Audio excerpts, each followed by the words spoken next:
Welcome to day 27. Today, we're on to objection handling, right? So, we've gone over literally how this whole sales call framework runs.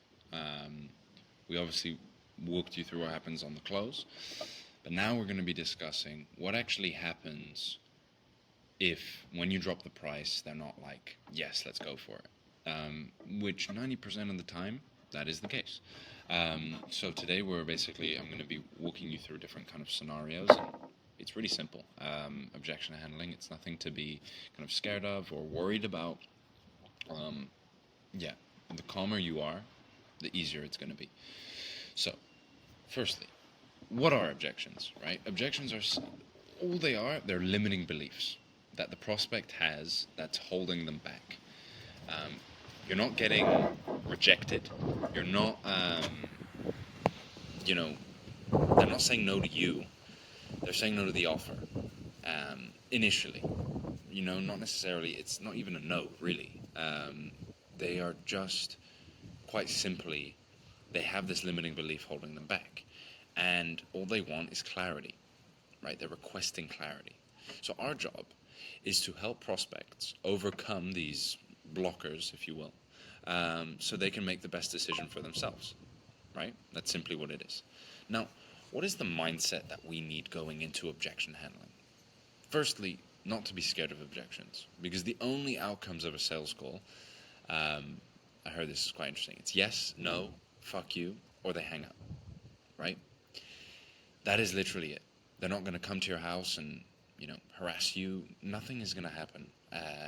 Literally, the only outcomes are that yes, I'm ready. No, fuck you, hang up. So, if you want to make a lot of money, you have to understand. Don't just study what makes the sale, like what happens, like what closes. How do we get a close? Understand what doesn't, right? So that's the first thing. It's that understanding, okay, what's going to prevent someone from closing, not just what is going to get someone to close. And then it's also about, you know, understanding you've overcome a lot worse in life than hearing no, right? Don't fear the conversation, because objection handling can be an uncomfortable conversation to have, simply just because there is this kind of, especially when you're starting out, it's like, it feels like you're pushing against someone's toes, right? You're standing on toes, you're stepping on their toes. Not at all, right? Objection handling is a normal part of sales, and it is something that we need to do, right? Why do most people lose sales? Well, simply they run from objections, right? They get an objection, like someone saying, I need to think about it. Sounds good. Rather than choosing to lean into the objection and to challenge them, right? They let the prospect lead instead of them, right? Instead of us leading them. So, for example, if you get an objection where someone's like, "Oh, I don't know if I can afford this." Okay, like don't worry, like John, I'll let you run the numbers. Like no, instead let's run the numbers on the call. Let's have a open and honest conversation about the numbers, and let's come up with a solution right here and right now. Because at the end of the day, the only I have the information, I have the solutions for you as the salesperson. So I'm the one who can help you best, not doing it on your own, right? And figuring it out, trying to figure out on your own. And then the last thing I want to say is objection handling is leadership. That starts with you. Are you someone worth following?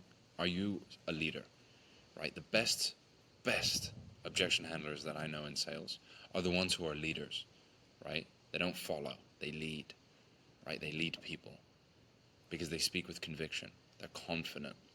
They're not scared to challenge someone, because that's all it is. You're challenging someone's way of thinking. Because some people will be like, well, this is just how I make decisions. I like to think about it. Well, no. You need to challenge that. You need to lean into that rather than like let their words kind of dictate you. Okay? So before anything else, we need to talk about the foundation for objection handlings, right?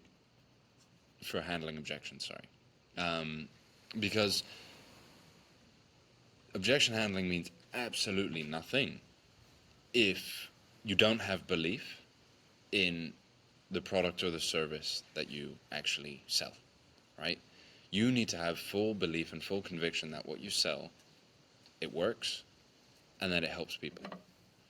You have to give yourself that additional belief. Get case studies, testimonials of the business that you work for, so that you can have that belief in your head. It backs it up, right? Because you need certainty and conviction and confidence when it comes to objection handling. If you actually have full belief in what you are selling, you will have the certainty that you need to lead others, right? So that's the first thing. You can forget about objection handling if what you sell is crap or doesn't work, because there's no point. No point. You're not going to have the conviction, and plus, like, you're not going to want to sell something that doesn't really work. There's really no point. So it's important to understand those things before we actually get into how do we actually handle the objections, right? It is understanding that all objections are limiting beliefs. The mindset to handle them is simply understanding the worst outcome out of objection handling is no, and you've overcome a lot worse than that in your life. The reason why a lot of people miss out on sales is because they run away from objections rather than leaning into it, rather than being the leader that you need to be, and then simply believing in what you do, believing that it works, and believing that it can make a difference in people's lives. Because if you believe that, then you have no problem selling. Simply. Okay? So, there's literally 5 objections that exist, right? It's super easy. So easy, right? The first one is I need to think about it. The second one is I need to speak to my partner. So I need to speak to my wife, I need to speak to my husband, things like that. The third one is I don't have the money. The fourth one is I don't have the time, or I'm not sure. It's uncertainty. And then the fifth one is, I don't know if this is going to work for me, right? So to kind of overarch it, it's I need to think about it. It's the partner, it's money, it's logistics, and it's fear.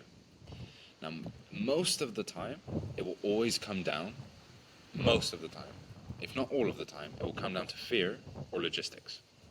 Always in sales, okay? Those are the biggest things that are going to hold you back from closing deals.